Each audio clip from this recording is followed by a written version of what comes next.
Hello dear students, welcome to the Gateway Classes. My name is Gulshan Kumar और मैं आपको पढ़ा रहा हूं इंजीनियरिंग मैथमेटिक्स 2। इंजीनियरिंग मैथमेटिक्स 2 में हमारी यूनिट चल रही है कॉम्प्लेक्स वेरिएबल, और कॉम्प्लेक्स वेरिएबल में हम पढ़ रहे हैं डिफरेंशिएशन। और आज हमारा डिफरेंशिएशन का लेक्चर नंबर 7 है और आज हम कंटिन्यू करेंगे मिलने थॉम्पसन मेथड को। मिलने थॉम्पसन मेथड के दो केस में आपको ऑलरेडी लेक्चर नंबर 6 में कंप्लीट करा चुका हूं। दो केस कंप्लीट कर चुके हैं। आज हम केस 3 और केस 4 के कॉन्सेप्ट को समझेंगे, फिर उनके ऊपर बेस्ड क्वेश्चन सॉल्व करेंगे। तो चलिए स्टार्ट करते हैं आज का लेक्चर। और देखिए एक चीज और ध्यान दीजिए, जो हमारा केस नंबर 3 है, केस नंबर 3 आपका जो हमने केस नंबर 1 पढ़ा था बिल्कुल उसी के जैसा है, थोड़ा सा मॉडिफिकेशन है। ऐसे ही हमारा जो केस नंबर 4 है वो केस नंबर 2 का मॉडिफिकेशन है। तो इसलिए एक बार आपको मैं थोड़ा सा रिवाइज करा दूं कि केस नंबर 1 में हमने पढ़ा क्या था। और उससे पहले एक बार आपको ये बता देता हूं कि व्हाट इज मिलने थॉम्पसन मेथड। मिलने थॉम्पसन मेथड का यूज हम कब करते हैं? तो देखिए मिलने थॉम्पसन मेथड का यूज हम तब करते हैं जब हमें एफ जेड को कैलकुलेट करना हो इन terms of Z. F Z क्या है? एक एनालिटिक फंक्शन है। और अगर हमें एनालिटिक फंक्शन को कैलकुलेट करना हो इन टर्म्स ऑफ जेड, तब हम यूज करते हैं मिलने थॉम्पसन मेथड। और इसके अंदर हमारे पास टोटल 4 केस आते हैं, जिसमें से 2 केस हम कंप्लीट कर चुके हैं। सबसे पहले केस नंबर 1 की बात करता हूं। केस नंबर 1, देखिए केस नंबर 1 कब बनता है? अगर आपको जो क्वेश्चन दिया गया है, अगर उस क्वेश्चन के अंदर u गिवन है और आपसे एफ जेड पूछा जाए, तो वो क्वेश्चन केस नंबर 1 का हो जाता है। u क्या है? u एनालिटिक फंक्शन का, एनालिटिक फंक्शन के अंदर जो रियल पार्ट होता है। देखिए एनालिटिक फंक्शन को आप कैसे लिखते हैं? F Z u plus iota v। ये हमारा एक कॉम्प्लेक्स फंक्शन है। u इसका रियल पार्ट है, v इसका इमेजिनरी पार्ट है। अगर आपको क्वेश्चन के अंदर u गिवन है तो आपका केस नंबर 1 बनता है। और केस नंबर 1 को कैसे सॉल्व करते हैं उसके स्टेप यहां पर लिखे हुए हैं, जो मैं ऑलरेडी आपके साथ डिस्कस कर चुका हूं। और इनके ऊपर बेस्ड हम लास्ट लेक्चर में क्वेश्चंस भी सॉल्व कर चुके हैं। ठीक है, तो इनको एक बार आप देखेंगे तो आपको सब समझ में आ जाएगा। उसके बाद हम बात करते हैं केस नंबर 2 की। केस नंबर 2 में क्या होता है? आपको v गिवन होता है। v मतलब फंक्शन का इमेजिनरी पार्ट, v गिवन है। तो अगर आपको v गिवन है ना, तो v गिवन है तो आपको कैसे क्वेश्चन को सॉल्व करना है ये यहां पर आपका मेंशन है। तो देखिए अगर आपको क्वेश्चन के अंदर u गिवन है तो आपका क्वेश्चन केस 1 का है, और अगर आपको v गिवन है तो आपका क्वेश्चन केस 2 का है। अब हम चलते हैं अपने आज के लेक्चर में, जो हमें पढ़ना है केस 3 एंड केस 4। केस 3 में देखिए क्या है। केस 3 में आपको u और v गिवन नहीं होगा। अगर आपको क्वेश्चन के अंदर u माइनस v की वैल्यू गिवन है, जरा ध्यान दीजिए, when u minus v is given, अगर आपको क्वेश्चन के अंदर u माइनस v गिवन है तो वो क्वेश्चन आपका केस 3 का बनेगा। और अगर आपको क्वेश्चन के अंदर u प्लस v गिवन है, जिसकी बात करेंगे अभी बाद में, अगर यहां बीच में प्लस आ जाए तो u प्लस v अगर आपको गिवन है तो वो आपका बनेगा केस 4 का क्वेश्चन। ठीक है ना? तो देखिए केस 1 में u गिवन होगा, केस 2 में v गिवन होगा, केस 3 में u माइनस v, केस 4 में u प्लस v आपको गिवन होगा। तो चलिए अगर आपको क्वेश्चन में u माइनस v गिवन है तो किस तरह से क्वेश्चन को स्टार्ट करेंगे, क्या प्रोसीजर होगा, इसको जरा एक बार समझ लेते हैं। सबसे पहले स्टेप को स्टार्ट करने से पहले यहां पर सारे स्टेप मैंने लिखे हुए हैं, स्टेप 1 2 3 4 5 6, लेकिन इन स्टेप से पहले हमें कुछ स्टार्टिंग में क्वेश्चन को कैसे स्टार्ट करना है वो यहां पर ध्यान से समझेंगे। देखिए सबसे पहले हमें क्या निकालना है? एफ जेड निकालना है। तो मैं यहां पर सबसे पहले क्या करूंगा? एफ जेड को ही लिखूंगा। एफ जेड, तो एफ जेड क्या होता है हमारा? u प्लस आयोटा v, ये मेरे पास एफ जेड होता है। इसको हम क्या करेंगे? इक्वेशन 1 मान लेंगे। फिर इस एफ जेड को आयोटा से आप मल्टीप्लाई करेंगे। सभी क्वेश्चन में आपको ऐसे ही करना है। सभी क्वेश्चन की स्टार्टिंग यही होगी जो मैं यहां पर बताने जा रहा हूं आपको। क्वेश्चन को कैसे स्टार्ट करना है ध्यान से समझिएगा। सबसे पहले आपके पास एफ जेड है, फिर आप क्या करोगे? इस इक्वेशन को आयोटा से मल्टीप्लाई कर दोगे। तो देखिए मल्टीप्लाई करने के बाद आपको क्या मिलेगा? आयोटा यू, आयोटा यू, यहां पर आयोटा स्क्वायर हो जाएगा। और आप अच्छे से जानते हैं आयोटा स्क्वायर की वैल्यू -1 होती है, तो यहां पर माइनस आ जाएगा। भाई जब आप आयोटा को इसमें मल्टीप्लाई करेंगे तो ये आयोटा का स्क्वायर बनेगा। ये क्या बनेगा? आयोटा स्क्वायर v, और आयोटा स्क्वायर होता है -1, तो मैंने लिख दिया यहाँ पर -v डायरेक्ट। तो ये हमारे पास दो इक्वेशन आ गई। आप इनको इक्वेशन नंबर 1 और 2 डाल देंगे, इक्वेशन 1 एंड 2। अब क्या करना है, इन दोनों इक्वेशन को ऐड कर देना है। सभी क्वेश्चन में यही काम करना है आपको, एडिंग इक्वेशन 1 एंड 2। तो जैसे ही आप दोनों को ऐड करेंगे, देखिए ऐड करके क्या मिलेगा, लेफ्ट को लेफ्ट के साथ ऐड करेंगे तो कितना आ जाएगा, एफ जेड, ध्यान से देखें, ये आएगा आपके पास F Z plus iota F Z is equal to you plus iota V plus iota U minus V. अब इसमें क्या करना, रियल पार्ट को सेपरेट कर लेते हैं, इमेजिनरी पार्ट को अलग कर लेते हैं। लेफ्ट साइड में एफ जेड कॉमन आ जाएगा तो लेफ्ट साइड में बचेगा 1 plus iota F Z common आ गया, इज इक्वल टू, इधर देखो रियल पार्ट क्या, एक u है और एक माइनस वी है, तो u माइनस वी प्लस, इसमें से आयोटा कॉमन आ जाएगा और ये बचेगा u प्लस वी। अब यहां पर अगर आप ध्यान से देखेंगे इस इक्वेशन को, है ना, इस इक्वेशन को अगर आप ध्यान से देखें, देखो क्या मिल रहा है आपको, u माइनस वी। देखिए अब यहां पर एक मिनट, यहां पर और थोड़ा सा इसको और इसको देखिए, जो लेफ्ट साइड में लिखा हुआ है इसको हम कैपिटल एफ जेड ले लेंगे, capital F Z is equal to u minus V plus iota u plus V. ये यहां पर हम इसको फंक्शन को कंसीडर, अब यहां पर जरा ध्यान देना, हमारे पास क्या आ चुका है, देखो, यानी कि सबसे पहले मैंने एफ जेड लिखा, फिर उसको आयोटा से मल्टीप्लाई कर दिया, फिर दोनों इक्वेशन को ऐड कर दिया, ऐड करने पे जो रियल पार्ट था उसको अलग कर दिया, इमेजिनरी पार्ट को अलग कर दिया, और उसके बाद जो लेफ्ट साइड में 1 plus iota into F Z है, इसको मैंने कैपिटल एफ जेड मान लिया पूरे को। तो यहां से अगर आप इस इक्वेशन पे ध्यान दें तो देखो क्या है, ये अगेन एक कॉम्प्लेक्स फंक्शन है जिसका real part u minus we है और imaginary part u plus we है। और अब जरा यहां पर ध्यान देना, आपको क्वेश्चन के अंदर u माइनस वी गिवन होगा, इसका मतलब आपको क्या गिवन है, आपको कॉम्प्लेक्स फंक्शन का रियल पार्ट गिवन है। बात समझ में आ रही, u माइनस गिवन है, इसका मतलब आपको रियल पार्ट गिवन है। अब आप करेंगे क्या, अब इसको जरा ध्यान से समझेंगे। इसके बाद क्या करेंगे, ये F Z is equal to, ये आपका हो जाएगा कैपिटल U, और ये देखिए u माइनस वी को आप कैपिटल U मान लेंगे, और आयोटा और यहां पर u प्लस वी को आप कैपिटल V मान लेंगे। क्या मान लेंगे, कैपिटल V। तो यहां से आपके पास ये इक्वेशन आ जाएगी। अब यहां पर जरा ध्यान से समझेंगे, देखिए कैपिटल U क्या है, कैपिटल U है आपका रियल पार्ट, कैपिटल V क्या है, ये आपका है इमेजिनरी पार्ट। अगर आपको क्वेश्चन में u माइनस वी गिवन है तो u माइनस वी गिवन है उसको आप कैपिटल U मान लेंगे।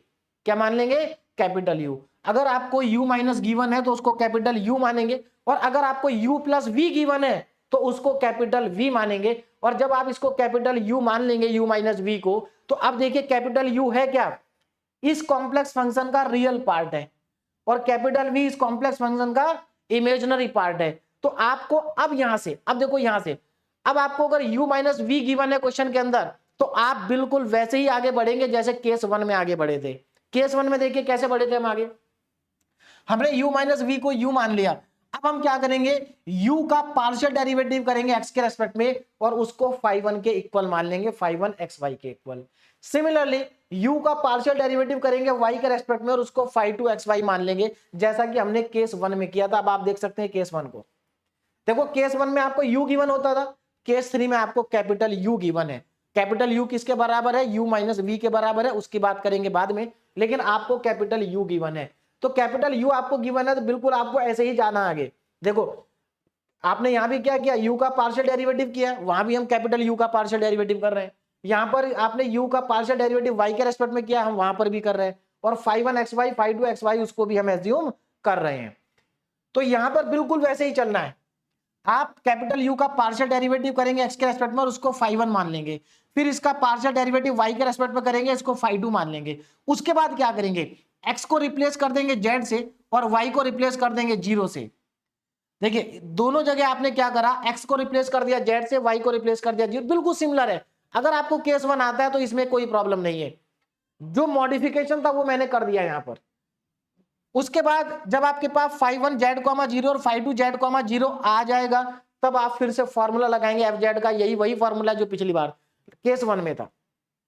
Five one Z comma zero minus iota phi two Z comma zero D Z plus C. अब इसको क्या करना है, इंटीग्रेट करना है। जब आप इसको इंटीग्रेट कर देंगे तो आपको एफ जेड मिल जाएगा, और लास्ट में जाके आप क्या करेंगे, एफ जेड की जगह पर वापस एफ जेड की वैल्यू पुट कर देंगे, क्योंकि आपने एफ जेड को देखिए आपने क्या पुट किया था, one plus iota into F Z small F Z, इसको आपने कैपिटल एफ जेड माना था। तो अब आप कैपिटल एफ जेड की जगह वापस ये पुट कर देंगे, और जैसे ही आप वापस ये पुट करेंगे आपको आपका रिक्वायर्ड आंसर मिल जाएगा। तो इसको क्वेश्चन के थ्रू इस प्रोसीजर को समझते हैं तो बहुत आसानी से आपको ये समझ में आ जाएगा। देखो इस क्वेश्चन से समझते हैं, एक ही क्वेश्चन से आपको सब कुछ समझ में आ जाएगा। ये हमारा केस 3 और केस 4 दोनों बहुत आसान है ना, बस क्वेश्चन थोड़े से लेंथी हैं। आप क्वेश्चन को ध्यान से देखेंगे आपको सब कुछ क्लियर हो जाएगा। देखिए यहां पर देखिए क्या दिया, F Z equal to you plus iota V is an analytic function. इन्होंने बताया कि ये एक एनालिटिक फंक्शन है, ठीक है। इफ अच्छा आगे लिखा find f z in terms of Z. अब आपको क्या करना है, एफ जेड निकालना है इन टर्म्स ऑफ जेड। इफ कब निकालना है, जब आपको u माइनस वी इतना दे रखा है। अब आपको देखो यहां पे मैंने आपसे क्या कहा था, अगर u माइनस वी क्वेश्चन के अंदर गिवन है तो वो आपका केस 3 का क्वेश्चन है। u प्लस वी गिवन है तो वो केस 4 का क्वेश्चन है। u गिवन है तो केस 1 का क्वेश्चन है, v गिवन है तो केस 2 का क्वेश्चन है। तो यहां पर टोटल 4 केस है, लेकिन अगर आप देखें तो केस 3 केस 1 के जैसा है और केस 4 केस 2 के जैसा है। चलिए स्टार्ट करते हैं क्वेश्चन को। तो सबसे पहले क्या करेंगे, अब हमें ये क्वेश्चन दिया, ठीक है। अब मैं यहां पर सीधे स्टार्ट करता हूं, कहां से, देखिए स्टार्टिंग हमें कैसे करनी है। हमारे पास क्या है, F Z is equal to you plus iota V, ये हमारी होगी इक्वेशन नंबर 1। क्या हो गई, देखिए जो मैंने अभी आपको प्रोसीजर बताया वो आप प्रोसीजर पूरा क्वेश्चंस में करके दिखाएंगे, ठीक है ना, कर देंगे ज्यादा अच्छा है। वैसे हालांकि हम डायरेक्ट भी यूज कर सकते हैं फॉर्मूला, लेकिन फिर भी हम इस पूरे प्रोसीजर को करेंगे, जरा ध्यान से देखें। फिर इसको आयोटा से मल्टीप्लाई कर दीजिए, iota F Z is equal to iota U, और यहां पर आ जाएगा माइनस, मल्टीप्लाई करेंगे तो ये माइनस वी। तो मेरे ख्याल से आपको क्लियर हो गया होगा माइनस वी क्यों आया, क्योंकि आयोटा से आयोटा का मल्टीप्लाई हो गया, आयोटा स्क्वायर बनेगा जो कि -1 होता है। Equation number 1 equation number 2, now adding equation 1 and 2, दोनों को ऐड कर देंगे। तो यहां पर जरा ध्यान से समझे, adding equation 1 and 2, adding 1 and 2, चलिए 1 एंड 2 को ऐड करते हैं, देखिए कितना बनेगा।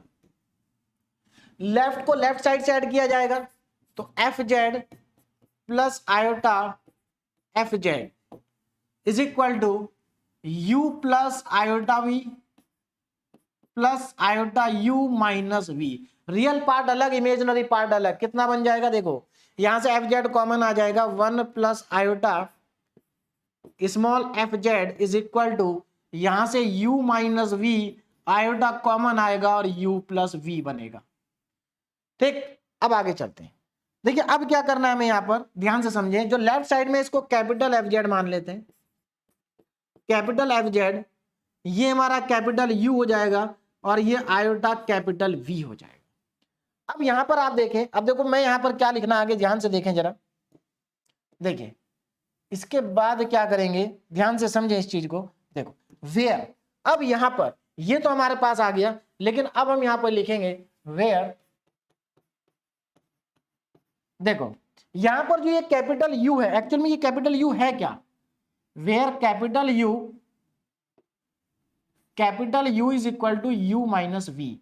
देखो कैपिटल U जो है एक्चुअल में U माइनस वी है, और capital V U plus we है, और जो आपका कैपिटल एफ जेड है, कैपिटल एफ जेड, ये कितना है, 1 प्लस आयोटा और स्मॉल एफ जेड, ये एक्चुअल में हमें गिवन है।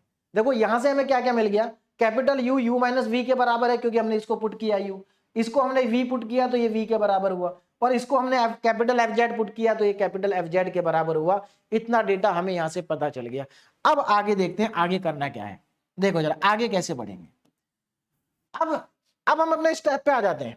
देखिए इतना काम तो हमने कर दिया, अब हम क्या करेंगे, स्टेप से स्टार्ट करेंगे। सबसे पहले जो हमारा कैपिटल यू है वो u माइनस वी के बराबर है, तो इसका मतलब u माइनस वी तो हमें दे रखा है, तो यहां से हमें गिवन क्या है, ये जो u माइनस वी है ये किसके बराबर है, कैपिटल U के बराबर है ना, कैपिटल U के बराबर है। तो मैं इसको यहां से स्टार्ट कर देता हूं, देखो ध्यान दीजिए, अब यहां पर ध्यान से समझेंगे, आपको क्या गिवन है, कैपिटल यू किसके बराबर है, u माइनस वी के, और u माइनस वी किसके बराबर है, e की power x cos y minus sine y के बराबर है। क्लियर हो गया? देखो समझे, देखो आपको u माइनस वी के बराबर गिवन था, तो यहां पर ये आपको गिवन है, यानी कि आपके पास जो u है, u की वैल्यू है वो e की power x cos y minus sine y के इक्वल है। अब इसके बाद क्या करना है, इसके बाद बिल्कुल केस वन का क्वेश्चन ये बन चुका है। जैसे केस वन में आपको u गिवन होता था, वैसे ही आपको यहां पर भी u गिवन है, बस वहां स्मॉल होता था, यहां कैपिटल है, इतना ही अंतर है। अब इसका आप पार्शियल डेरिवेटिव करेंगे किसके रेस्पेक्ट में, x के रेस्पेक्ट में, तो आपको मिलेगा del u over del x। देखिए x के रेस्पेक्ट में करेंगे तो ये तो पूरा फंक्शन y का है, cos y sin y, तो ये तो कांस्टेंट हो गया, केवल आपको e की पावर x का करना, और e की पावर x e की पावर x ही होता है, तो cos y minus sine y, तो इसमें कोई प्रॉब्लम किसी को समझने में नहीं आई होगी। उसके बाद क्या करेंगे, ये जो del you over del x है, इसको हमें क्या पुट करना है, इसको हमें पुट करना है 5x, y, तो 5x, y की वैल्यू हो गई e की power x cos y minus sine y। और आगे चलते हैं, अब क्या करना है, देखो del you upon del x को हमने क्या मान लिया, 5xy, 51xy। उसके बाद x को रिप्लेस करना है z से और y को रिप्लेस करना है 0 से, तो मैं यहां पर क्या करूंगा, x को रिप्लेस कर दूंगा z से और y को रिप्लेस कर दूंगा 0 से, तो इधर भी वही करेंगे, तो यहां पर e की पावर आ जाएगा z, क्योंकि x की जगह z लिखा, और y की जगह 0 लिखना है, तो ये cos 0 बनेगा और माइनस का साइन 0 बनेगा। आप अच्छे से जानते हैं cos 0 1 होता है, साइन 0 0 होता है, तो यहां पर मेरे पास 51 z कॉमा 0 की जो वैल्यू है, ये 1 बचेगा वो 0, तो 1 माइनस 0 1 बचेगा, है ना, तो ये आ जाएगी e की पावर z 1 माइनस 0। तो फाइनली जो मेरे पास वैल्यू आएगी वो नेक्स्ट स्लाइड पे लिख देता हूं मैं, 51 z कॉमा 0, 51 z कॉमा 0 की जो वैल्यू हमारे पास आ रही है वो आ रही है हमारे पास e की पावर z, तो e की पावर z में हमारे पास इसकी फाइनल वैल्यू आ जाएगी। तो मेरे ख्याल से आपको क्लियरली समझ में आ गया होगा कि 51 z कॉमा 0 हमने कैसे कैलकुलेट किया है ना। चलिए, तो इसको मैं बॉक्स में बंद कर देता हूं, इसको हम आगे चल के यूज करेंगे, कहां यूज करेंगे, फॉर्मूले में, क्योंकि आप जानते हैं जो हमारा फॉर्मूला है ये, इसमें क्या आता है फॉर्मूले में, 51 z कॉमा 0, इसको मैं निकाल चुका, अब मुझे 52 z कॉमा 0 निकालना है। चलिए अब आगे चलते हैं, देखिए अब क्या करेंगे, यहां से मैंने del you upon del x तो निकाल लिया, अब मुझे del you upon del y निकालना है। देखो जब del you upon del y निकालेंगे, यानी कि वाई के रेस्पेक्ट में पार्शियल डेरिवेटिव करेंगे, तो एक्स हो जाएगा कांस्टेंट, तो ये तो ऐसे ही रहेगा, कॉस वाई का माइनस साइन वाई और साइन वाई का कॉस वाई, तो देखो क्या मिलेगा, del you upon del Y ना, अब मैं पार्शियल डेरिवेटिव कर रहा हूं कैपिटल यू का with respect to Y, del you over del Y, E की पावर एक्स बाहर है ऐसे ही रहेगा, अंदर क्या है कॉस वाई, तो कॉस वाई का हो जाएगा माइनस साइन वाई, और माइनस साइन वाई तो साइन वाई का हो जाएगा कॉस वाई, यानी कि माइनस का sine Y and minus cos y, ये आ गया। इसको क्या मान, अब देखो del you over del y, देखो बिल्कुल स्टेप बाय स्टेप चल रहे हैं, कोई दिक्कत नहीं है। Del you over del x को आपने 51xy माना था, और del you upon del y को 52xy मानेंगे, तो यहां पर इसकी जगह पर मैं लिख दूंगा 52x comma Y is equal to E की power x minus sine Y and minus का कॉस वाई। नाउ x को रिप्लेस करेंगे z से और y को रिप्लेस करेंगे 0 से, तो कर देते हैं यहां पर रिप्लेस, तो 52z comma 0 is equal to E की पावर z, और ब्रैकेट में देखो साइन वाई यानी कि माइनस का साइन 0 आ जाएगा, और यहां पर माइनस का कॉस 0 आ जाएगा, तो साइन 0 तो 0 होता है ना, साइन 0 0, तो 0 माइनस 1 कॉस 0 1 होता है, तो यहां पर इसको हम मल्टीप्लाई करेंगे तो हमें देखिए वैल्यू कितनी मिल जाएगी, हमें वैल्यू मिलेगी 52z comma 0 is equal to minus E की पावर z, तो ये हमारे पास 52z कॉमा 0 भी आ गया, इसको मैंने इधर लिख दिया। अब आगे चलते हैं, अब हम अप्लाई करेंगे अपना फॉर्मूला जिससे हमें एफ जेड मिलेगा। कौन से फॉर्मूले से एफ जेड मिलेगा, ये लिखा, ये फॉर्मूला लगाएंगे हम एफ जेड का, कैपिटल एफ जेड है φ1 Z comma 0 minus iota φ2 Z comma 0 D Z, और इसको इंटीग्रेट कर देंगे और हमें आंसर के पास हम पहुंच जाएंगे। देखिए ना, बाय मिलने थॉम्सन मेथड, बाय मिलने थॉम्सन मेथड, देखिए मिलने थॉम्सन मेथड तो हम शुरू से ही लगा रहे हैं, मिलने थॉम्सन मेथड, लेकिन यहां पर अब हम मिलने थॉम्सन मेथड का फॉर्मूला अप्लाई करने जा रहे हैं। तो बाय मिलने थॉम्सन मेथड, अब यहां पर जरा ध्यान देंगे, देखिए फॉर्मूला लगाएंगे capital F Z, capital F Z is equal to integral of φ1 Z comma 0 minus iota φ2 Z comma 0, φ2 Z comma 0 और डी जेड एंड प्लस में सी, डी जेड प्लस में सी। चलो देखिए ये हमारे पास आ गया। अब यहां पर वैल्यू सब्स्टिट्यूट कर देते हैं, तो वैल्यू सब्स्टिट्यूट करेंगे, देखिए कितना है φ1 जेड कॉमा 0 ई की पावर जेड है, ई की पावर जेड माइनस आयोटा, ये कितना है माइनस ई की पावर जेड, तो यहां पर मैं लिख देता हूं माइनस ई की पावर में जेड, ये आयोटा के साथ आ गया, और इसके बाहर है हमारे पास D Z and plus C. ठीक है, इसको और सिंप्लीफाई करते हैं, तो देखिए कितना आ जाएगा, माइनस माइनस प्लस हो जाएगा, ई की power Z plus iota E की power Z and D Z plus C. इसमें से ई की पावर जेड कॉमन आ जाएगा, 1 प्लस आयोटा कांस्टेंट है, तो यहां पर 1 प्लस आयोटा ई की power Z D Z plus C, तो यहां पर 1 प्लस आयोटा को तो मैं बाहर निकाल लेता हूं, और इंटीग्रेशन ई की power Z D Z plus C, और आप अच्छे जानते हैं कि ई की पावर जेड का इंटीग्रेशन ई की पावर जेड ही होता है, तो यहां से मुझे क्या मिल गया, F Z equal to 1 plus iota, 1 plus iota E की पावर जेड प्लस सी, यहां से ये वैल्यू मुझे मिल गई।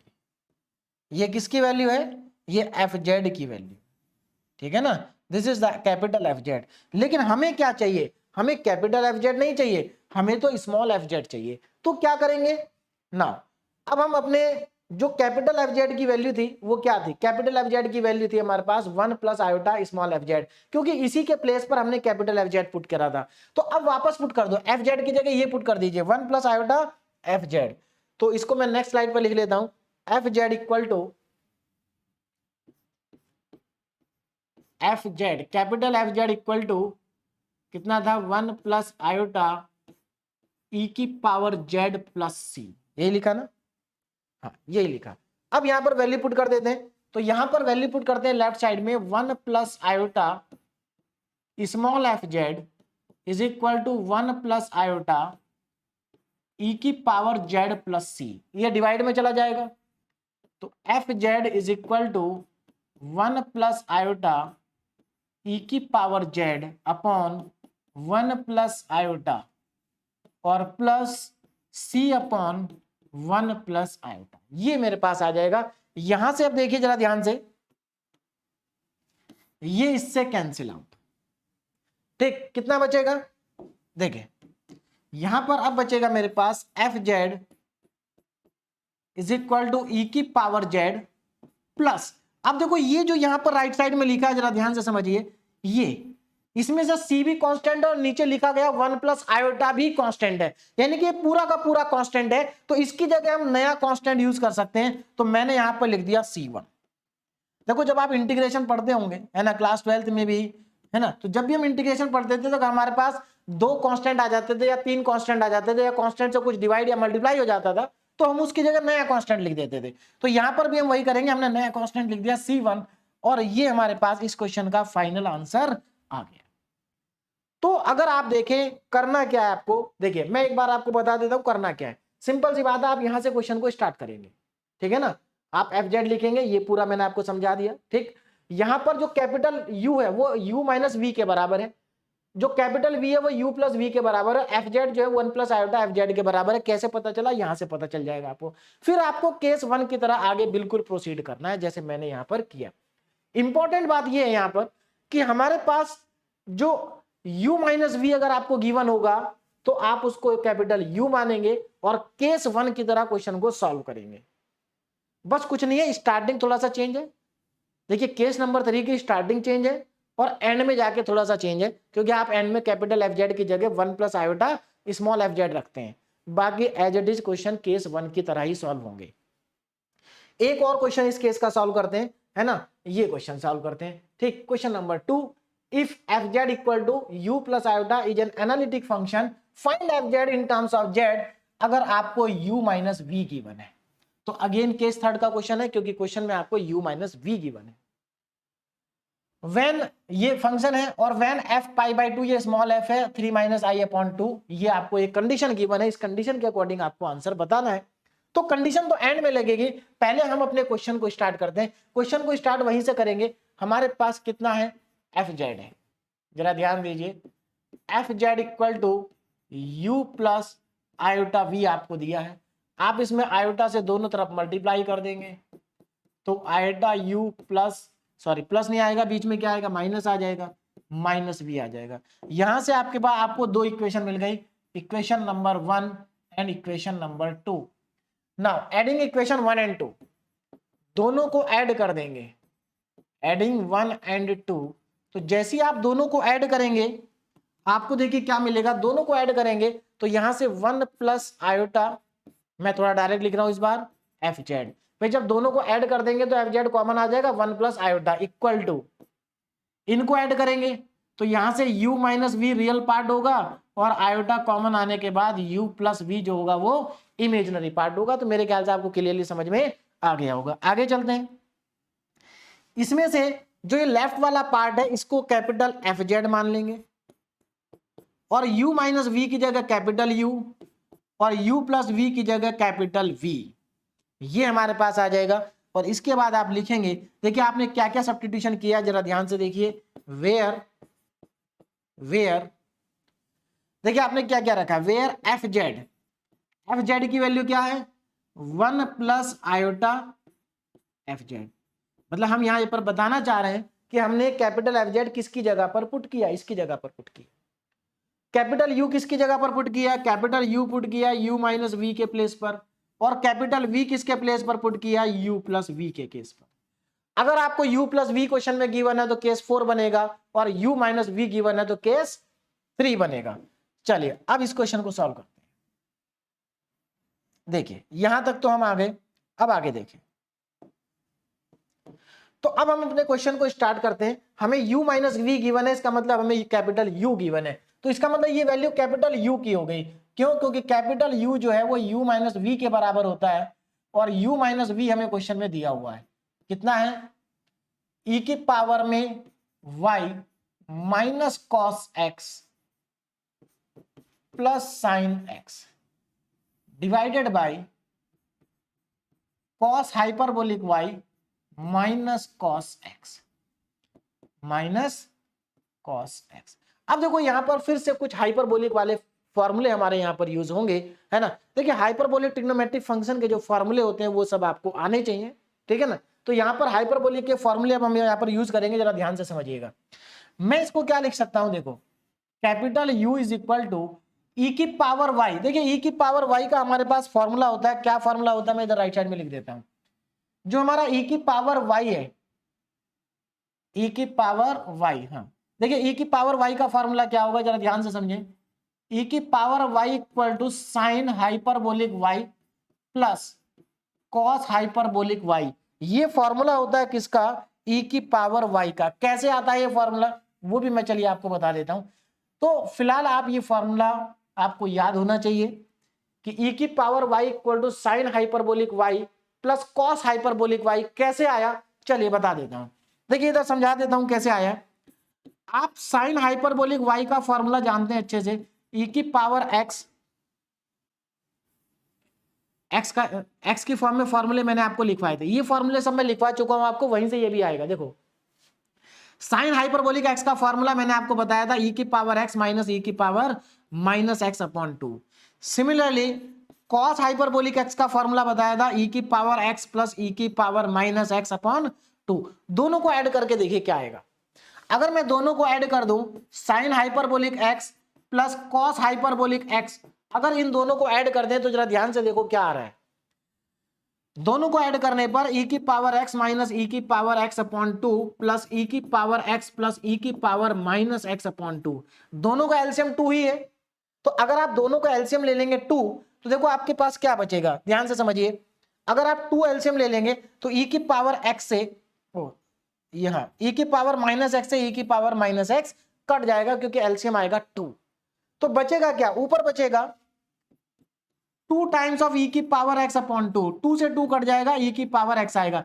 इसका मतलब sine hyperbolic x plus cos hyperbolic x का फॉर्मूला आ जाएगा ई की पावर एक्स। इसका मतलब ई की पावर एक्स का फॉर्मूला साइन हाइपरबोलिक एक्स और कॉस हाइपरबोलिक एक्स होता है प्लस में, और यहां पर एक्स की जगह वाई है। तो मेरे ख्याल से आपको समझ में आ गया होगा कि कैसे ये फॉर्मूला आता है। तो ये फॉर्मूला आपको याद होना चाहिए यहां पर, ठीक। कई जगह यूज होगा, मैं आपको डीपीपी में जो क्वेश्चन दे रहा हूं उसमें भी आपको ये फॉर्मूला लगाना पड़ेगा, ठीक। चलिए यहां पर अब मैं वैल्यू पुट कर देता हूं इसकी जगह पर sign hyperbolic y plus cos hyperbolic y minus cos x plus sine x and divided by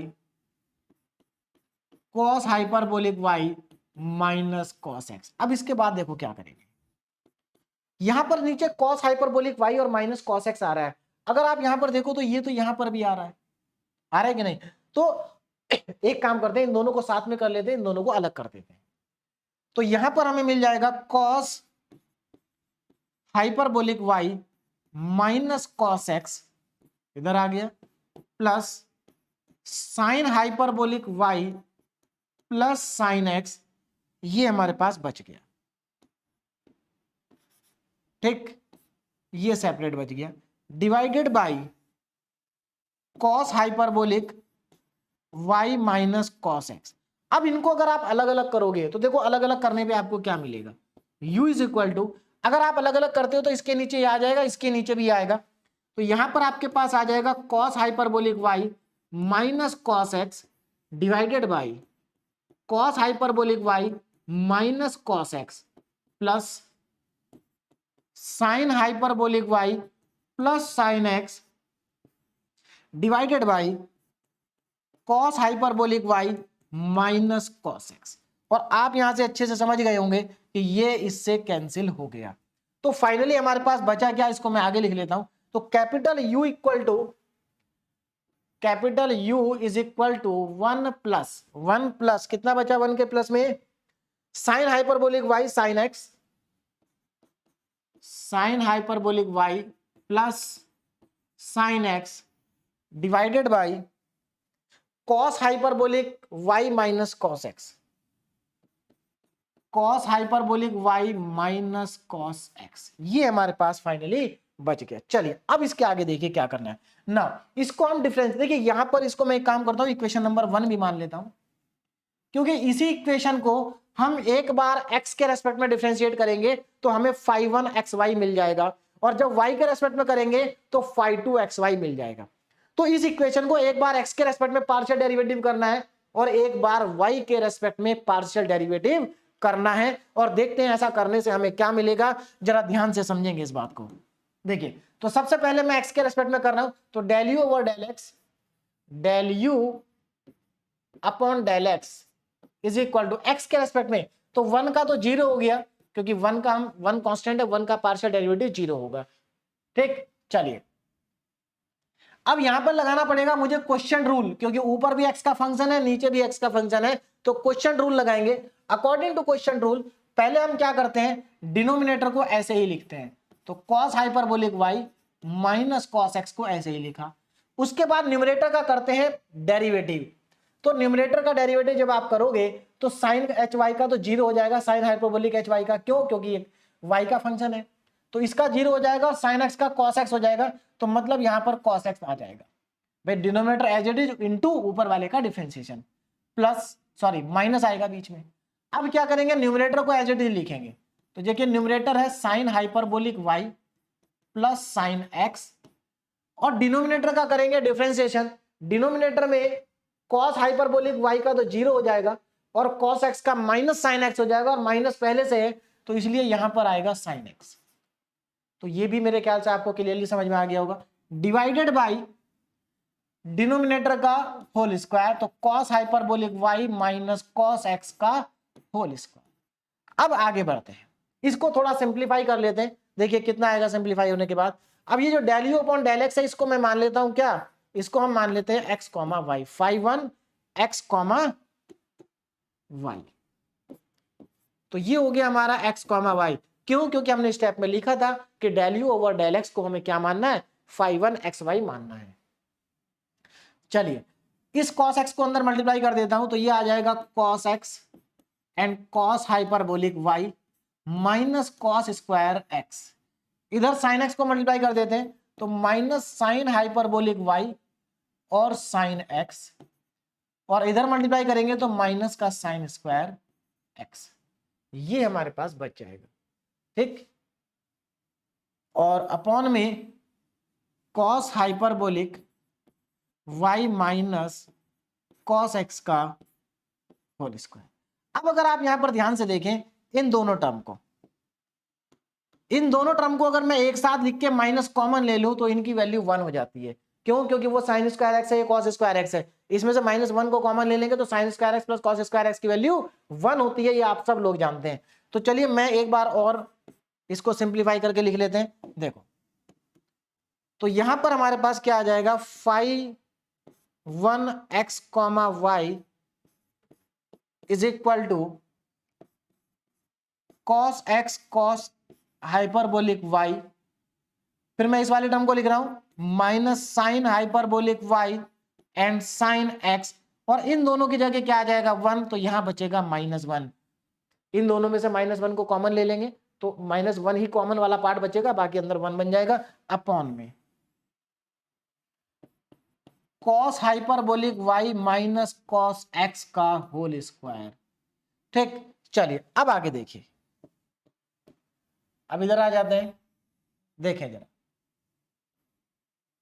देखो अब क्या करना है जरा ध्यान से समझिए।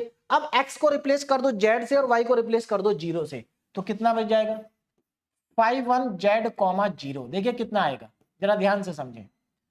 x को z से रिप्लेस करना है और y को रिप्लेस करना है 0 से। देखो ये तो हो जाएगा cos z, पहली वाली टर्म क्या बनी cos z, फिर cos हाइपरबोलिक 0। cos हाइपरबोलिक 0 की वैल्यू होती है 1। देखिए यहाँ y की जगह 0 रखेंगे तो cos हाइपरबोलिक 0 हो जाएगा, और cos 0 की वैल्यू भी 1 होती है, cos हाइपरबोलिक 0 की वैल्यू भी 1 होती है। ये मैं आपको लास्ट लेक्चर में भी बता चुका था, है ना। चलिए तो यहां पर 1 यानी कि इंटू में 1 आ जाएगा, मतलब cos z ही बचेगा। इधर आ जाओ माइनस में साइन हाइपरबोलिक 0, साइन 0 भी 0 होता है, साइन हाइपरबोलिक 0 भी 0 होता है, इसकी वैल्यू 0 हो गई। तो यहां पर जब 0 आ जाएगा और 0 के साथ मल्टीप्लाई होगा साइन z, तो ये भी 0 ही बन जाएगा। भाई आप देखिए इसके साथ में क्या साइन x है, x की जगह z आएगा, तो 0 इंटू साइन z और -1 डिवाइडेड बाय, नीचे आ जाओ cos हाइपरबोलिक 0 जो कि 1 होगा, तो 1 माइनस और cos z का होल स्क्वायर। तो इसको और सिंप्लीफाई करते हैं तो देखिए कितना आ जाएगा, फाई वन जेड कॉमा 0, ऊपर कितना बचा, ऊपर ये तो 0 हो गया, यानी कि cos z -1, cos z -1 upon में 1 माइनस cos z का होल स्क्वायर। देखो ऊपर cos z -1 है, नीचे 1 माइनस cos z है। तो एक काम करते हैं, ऊपर से -1 को कॉमन ले लेते हैं, तो -1 कॉमन लेंगे तो 1 माइनस cos z अपॉन में 1 माइनस cos z का होल स्क्वायर। तो यहां से एक फैक्टर कैंसिल आउट हो गया। हो सकता है कुछ स्टूडेंट के दिमाग में ऐसा भी आया हो कि सर हम नीचे से भी तो -1 को कॉमन ले सकते थे, तो ये cos z -1 जो बन जाता ब्रैकेट के अंदर, और यहां से माइनस कॉमन लेते तो उस माइनस का प्लस भी हो जाता। हाँ डेफिनेटली आप ऐसा भी कर सकते हैं। मैंने ऐसा इसलिए नहीं किया क्योंकि आपको मालूम होगा 1 माइनस कॉस थीटा का फॉर्मूला होता है हमारे पास, कॉस थीटा माइनस 1 का फॉर्मूला नहीं होता, तो फिर से कॉस 1 माइनस कॉस थीटा हमें बनाना ही पड़ेगा, तो इसलिए मैंने शुरू में ही बना लिया। तो यहां पर हमारे पास बच गया 5 1, देखिए कितना बच गया जरा ध्यान से समझें, यहां पर मेरे पास आ गया 5 1 Z comma 0 is equal to -1 upon 1 minus cos z. ये मेरे पास 5 1 जेड कॉमा 0 आया, इसको मैं अगली स्लाइड पे लेके चलता हूं और यहां पर लगाते हैं फॉर्मूला 1 माइनस कॉस थीटा का फॉर्मूला, चलिए लगाते हैं। तो 5 1 Z comma 0 is equal to 1 upon 1 minus cos z. अब यहां पर कौन सा फॉर्मूला लगेगा, देखो मैं बताता हूं। देखिए आपने 1 माइनस कॉस 2 थीटा का फॉर्मूला बहुत बार हम यूज कर चुके हैं, बहुत बार मैं लिखवा चुका हूं। इसका फॉर्मूला होता है 2 साइन स्क्वायर थीटा, मेरे ख्याल से सभी को पता होगा ये फॉर्मूला है ना। 1 minus cos 2 theta is equal to 2 sine square theta. इस फॉर्मूले का मैं यहां पर यूज करने जा रहा हूं। देखो अब यहां पर अगर 2 थीटा है तो यहां पर थीटा आता है, और अगर यहां पर थीटा होगा तो यहां थीटा बाई 2 आएगा। अब यहां पर देखो थीटा की जगह जेड आ रहा है, तो जब मैं इसमें फॉर्मूला लगाऊंगा तो देखिए कितना बन जाएगा 5 1 Z comma 0 is equal to 1 upon 2 sine square theta by 2 मतलब जेड बाई 2। और देखो ये 1 minus sine square Z by 2 बन रहा है, और 1 माइनस साइन स्क्वायर होता है कॉसेक स्क्वायर। तो यहां से मेरे पास 5 1 जेड कॉमा 0, अच्छा इसमें माइनस भी था ना, माइनस था, हाँ माइनस चल रहा है तो यह माइनस आएगा, तो माइनस का -1 upon 2 cosec square Z by 2। ये मेरे पास आ गया 5 1 जेड, कितना आ गया ये 5 1 जेड आ गया, ठीक है ना। चलिए तो एक पार्ट तो मेरा आ गया क्वेश्चन का 5 1 जेड। अब क्या करें, इसके आगे जरा ध्यान से देखेंगे। अब हम इसको पार्शियल डेरिवेटिव दोबारा से करेंगे, फिर से पार्शियल डेरिवेटिव करेंगे इस बार u का, और विद रेस्पेक्ट टू y करेंगे। अभी हमने x के रेस्पेक्ट में किया है, तो वापस चलते हैं u पर।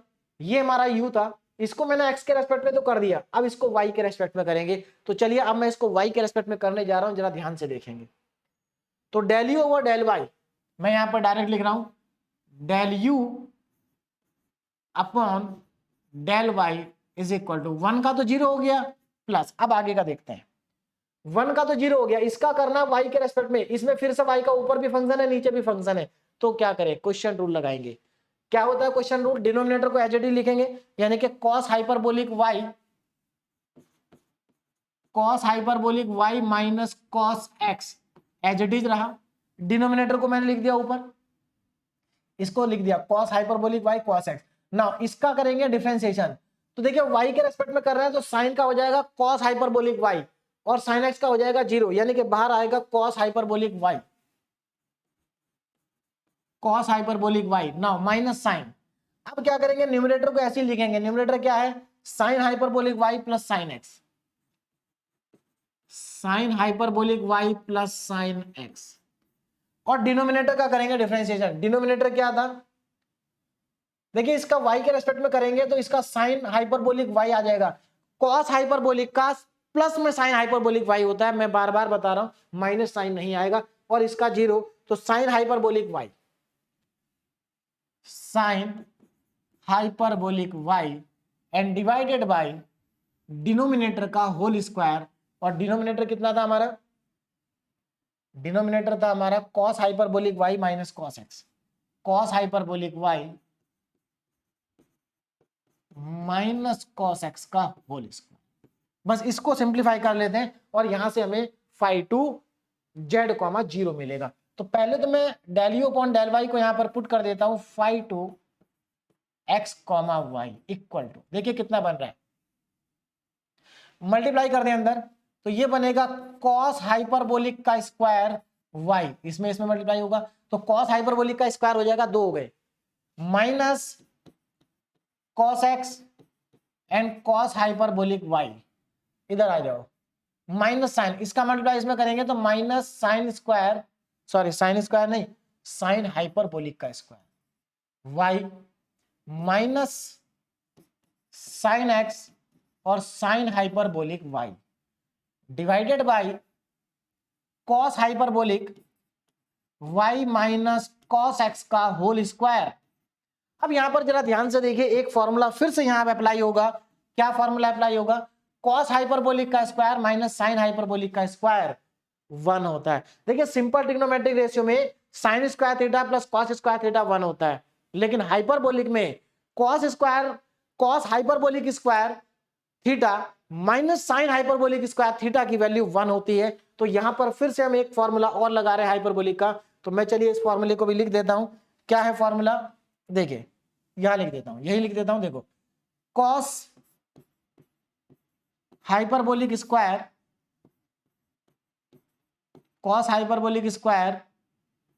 Theta minus sine hyperbolic square theta is equal to 1। ये यहां पर हम फॉर्मूले का यूज कर रहे हैं, ध्यान से समझिएगा। ये फॉर्मूला है यहां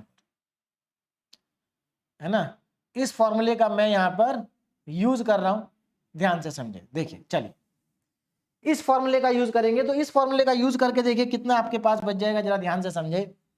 phi two x comma Y is equal to, देखिए इसकी और इसकी वैल्यू तो 1 हो गई, ये बच गया हमारे पास, ये और ये मिलके क्या बन गया 1, और ये दोनों बच गए। तो 1 minus cos x cos hyperbolic Y minus sine x and sine hyperbolic Y divided by cos hyperbolic Y minus cos x का होल स्क्वायर। अब क्या करना है? अब यहां पर x को रिप्लेस कर दो z से और y को रिप्लेस कर दो 0 से। देखिए मैं क्या कर रहा हूं, x को रिप्लेस कर रहा हूं z से, y को रिप्लेस कर रहा हूं 0 से। देखिए कितना आएगा 1 माइनस कॉस z और यहां कॉस हाइपरबोलिक 0, यानी कि ये कॉस z ही बचेगा अगर आप ध्यान से देखेंगे तो। देखो कॉस हाइपरबोलिक 0 1 हो जाएगा और x की जगह यहां z आ जाएगा, तो 1 माइनस कॉस z। यहां पर देखो जरा, ये साइन z बनेगा, लेकिन इसके बराबर में साइन हाइपरबोलिक 0 आएगा, जिसकी वैल्यू 0 होगी, तो इसके आगे 0 वैल्यू आ जाएगी। नीचे चलते हैं, कॉस हाइपरबोलिक 0, y को 0 रखना है, तो ये 1 बनेगा और माइनस कॉस z का होल स्क्वायर बनेगा। तो मेरे ख्याल से आपको सभी को समझ में आ गया होगा आसानी से। देखिए बहुत आसान क्वेश्चन है, स्टेप बाय स्टेप आगे बढ़ना है, कुछ नहीं करना है। मिलने थॉम्पसन मेथड बहुत ही आसान मेथड है, और इस मेथड का एक ना एक क्वेश्चन आता है। 4 केस है, चारों में से किसी भी एक केस का क्वेश्चन आपका AKT एग्जामिनेशन में आ जाएगा, और बहुत ही आसान है। चलिए अब हमारे पास फाई टू जेड 0, जरा ध्यान से देखें कितना बनेगा। तो phi two z 0, phi two Z comma 0 is equal to कितना आ रहा है? ऊपर आ रहा है 1 माइनस कॉस जेड, नीचे आ रहा है 1 माइनस कॉस जेड का whole square. 1 minus cos z upon 1 minus cos z का होल स्क्वायर। तो यहां से एक फैक्टर हमारा कैंसिल आउट हो गया, एक फैक्टर कैंसिल आउट, बचा कितना? देखो ये बच गया हमारे पास phi two Z comma 0 is equal to 1 upon 1 minus cos Z. Formula लगा देते हैं फिर से, जो हमने लास्ट टाइम लगाया, अभी पीछे लगाया था। क्या बनेगा? 1 upon 2 sine square Z by 2, 2 sine square Z by 2। चलिए sign square Z by 2, 1 upon sine square Z by 2 हो जाएगा कॉसेक स्क्वायर जेड बाई 2। तो यहां से मेरे पास जो फाई 2 आ गया, फाई 2, तो देखिए phi two Z comma 0 is equal to 1 upon 2 cosec square Z by 2। तो ये वैल्यू आ गई मेरे पास फाई टू जेड कॉमा 0 की। अब आगे देखें, अब हम लगाएंगे formula by Milne Thomson method. देखिए तो फाई टू जेड कॉमा 0 भी आ गया हमारे पास, फाई 1 जेड कॉमा 0 भी हमारे पास आ चुका। कहां है? ये रहा, दोनों आ चुके। अब हम फॉर्मूला लगाते हैं now bye Milne Thomson method. देखें जरा, bye Milne Thomson method,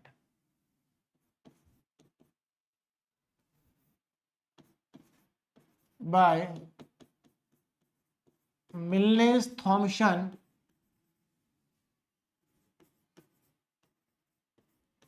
method. इस मेथड का मैं यहां पर यूज करूंगा, जरा ध्यान से देखें, मतलब फॉर्मूले का यूज करेंगे। देखिए फॉर्मूला क्या है, मैं यहां पर लिखने जा रहा हूं, capital F Z is equal to integral का साइन आएगा और φ1 Z comma 0 minus iota φ2 Z comma 0 and D Z plus C. ये तो लगा फॉर्मूला। अब यहां पर वैल्यू सब्स्टिट्यूट कर देंगे। तो देखिए वैल्यू सब्स्टिट्यूट करेंगे, कितना आएगा जरा ध्यान से देखें, F Z equal to φ1 Z comma 0 कितनी वैल्यू थी, माइनस में 1/2 cosec square Z by 2, minus में 1/2 कॉसेक स्क्वायर जेड बाई 2, ये वैल्यू हमारे पास थी, ठीक है ना। चलिए अब यहां पर माइनस आयोटा φ2 जेड कॉमा 0 की वैल्यू कितनी है, ये भी आपके पास 1/2 कॉसेक स्क्वायर जेड बाई 2 है ना, और बाहर डी जेड प्लस में सी। इसमें से अगर आप देखें तो cosec square Z by 2 common आ रहा है, कॉमन ले लेते हैं। तो F Z is equal to, या फिर मैं एक काम करता हूं, -1/2 को बाहर कॉमन ले लेता हूं, -1/2 यहां भी है, -1/2 वहां भी है। तो -1/2 को कॉमन लेने के बाद ये हमारे पास बचेगा कॉसेक स्क्वायर जेड बाई 2। अच्छा कॉसेक स्क्वायर जेड बाई 2 को भी मैं कॉमन ले लेता हूं, तो अंदर बचेगा, यहां पर 1 बचेगा और यहां पर बचेगा iota and D Z plus C. ठीक, 1 प्लस आयोटा क्योंकि कांस्टेंट है बाहर निकाल देते हैं, तो F Z is equal to -1/2 1 plus iota, और अंदर हमारे पास बच गया cosec square Z by 2 plus D Z and C. इसका करना अब हमें इंटीग्रेशन। तो देखिए कितना इंटीग्रेशन आएगा इसका, ध्यान से देखें, माइनस का 1/2 1 प्लस आयोटा, इसका integration cosec square Z by 2 का इंटीग्रेशन होता है माइनस का कॉट जेड बाई 2, और क्योंकि यहां पर जेड बाई 2 है तो 1/2 से डिवाइड करना पड़ेगा। तो ये बनेगा हमारे पास माइनस का कॉट जेड अपॉन 2, और इसको मैं डिवाइड कर दूंगा 1/2 से एंड प्लस में सी, और ये 2 चला जाएगा सबसे ऊपर। कहां जाएगा, सबसे ऊपर। तो देखिए अब हमारे पास कितना बचेगा, जरा ध्यान से देखें, तो एफ जेड इक्वल टू, देखो ध्यान से समझे, यहां पर ये 2 सबसे ऊपर जाएगा, ये माइनस माइनस पहले तो प्लस बनेगा, और 2 से 2 कट जाएगा, मैं कैंसिल ही कर देता हूं, इस 2 से ये 2 कैंसिल हो जाएगा क्योंकि ये 2 ऊपर जाएगा, माइनस माइनस प्लस हो जाएगा, तो 1 plus iota 1 plus iota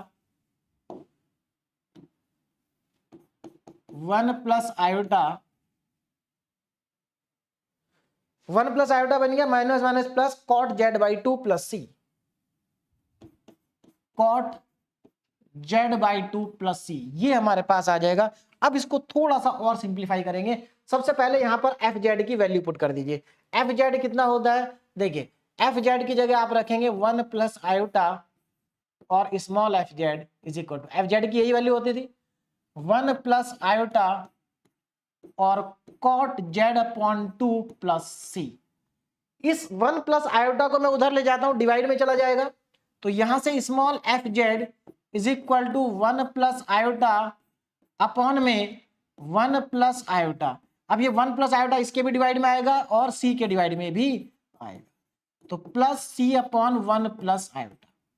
again ये वाला जो पार्ट है ये एक नया कांस्टेंट बन जाएगा, क्योंकि इस कांस्टेंट को कांस्टेंट से डिवाइड करोगे तो एक नया कांस्टेंट मिलेगा।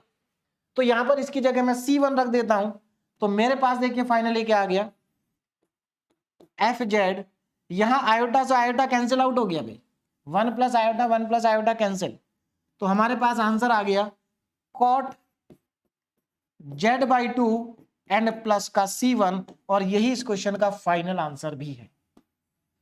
तो मेरे ख्याल से सभी को समझ में आ गया होगा, कोई बहुत ज्यादा डिफिकल्ट क्वेश्चन नहीं है, बहुत सिंपल सा क्वेश्चन आपका है। लेकिन एक मिनट, अभी इसमें शायद कंडीशंस भी हमें गिवन थी, कंडीशन गिवन है भाई इसमें क्या कहा कि when f pi by 2 equal to 3 minus i by 2 है, यानी कि यहां पर एफ पाई बाई 2 का मतलब जेड की वैल्यू पाई बाई 2 दे रखी है, तो ये कंडीशन हमें अप्लाई करनी पड़ेगी। देखो, तो आपको क्या करना है, आपको z की जगह π/2 पुट करना है। तो पहले z की जगह π/2 पुट कर लेते हैं। यहां पर हम आ गए थे, इसके आगे देखिए, अगर कंडीशन गिवन नहीं होती तो हमारा क्वेश्चन यहीं पर कंप्लीट हो गया होता, लेकिन कंडीशन गिवन है। चलिए इसके आगे बढ़ते हैं।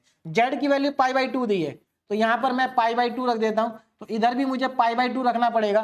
z की जगह π/2 रखूंगा तो π/4 हो जाएगा, एंड प्लस में c1, प्लस में c1। cot π/4 1 होता है, और f π/2 की वैल्यू आपको दे रखी है। f π/2 कितना है, 3 - i, काफी लेंथी क्वेश्चन हो गया। 3 - i अपॉन 2, कोई दिक्कत नहीं, 3 - i। तो इसकी जगह वैल्यू पुट कर देंगे 3 - i अपॉन 2, इसके प्लेस पर f π/2 इसकी वैल्यू गिवन है ना, और cot π/4 होता है 1 प्लस c1। तो यहां से मैं c1 निकाल लेता हूं। c1 देखिए कितना आएगा, 1 को इधर ले जाएंगे तो 3 - i अपॉन 2 - 1, इसको थोड़ा सिंप्लीफाई करेंगे, एलसीएम आ जाएगा 2, 3 - i एंड -2। तो ये कितना बच गया, c1 आ गया मेरे पास। यहां से 3 - 2 1 हो जाएगा, तो 1 - i अपॉन 2, ये c1 की वैल्यू आ गई। एक्चुअल में जो कंडीशन गिवन होती थी, कंडीशन गिवन होती है ना जब भी, उससे हमारा कांस्टेंट आ जाता है। तो कांस्टेंट c1 यहां पर आ गया, 1 - i अपॉन 2। उठा के इसको इक्वेशन में पुट कर दीजिए, ये जो हमारी इक्वेशन है इसमें पुट कर दीजिए, तो आपको fz मिल जाएगा। देखिए fz कितना मिलेगा, now fz equal to, now fz is equal to cot z/2 plus c1 की जगह 1 - i, यानी कि 1/2 1 - i। ये इसका फाइनल आंसर होगा after the condition, after applying the condition. और अगर कंडीशन गिवन नहीं होती तो ये हमारा इस क्वेश्चन का फाइनल आंसर होता। ठीक है, तो ये अब हमारा फाइनल आंसर है। तो मेरे ख्याल से आपको क्लियरली समझ में आ गया होगा कि किस तरह से हमने इस क्वेश्चन को किया है। तो बहुत आसान है, आपको बस स्टेप बाय स्टेप आगे बढ़ते जाना है। अब हम बात कर लेते हैं केस नंबर 4 की। देखिए case number 4 as it is वैसा ही है जैसा केस 2 होता है।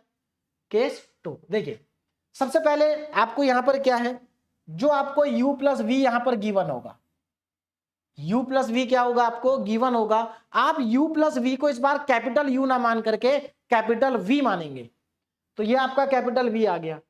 और आप जानते हैं जब आपको, अब यानी कि अब आपको इस केस में आपको v गिवन है, और आप जानते हैं कि केस नंबर 2 जब हमने पढ़ा था, केस नंबर 2 में जब v गिवन होता था तो हम क्या करते थे।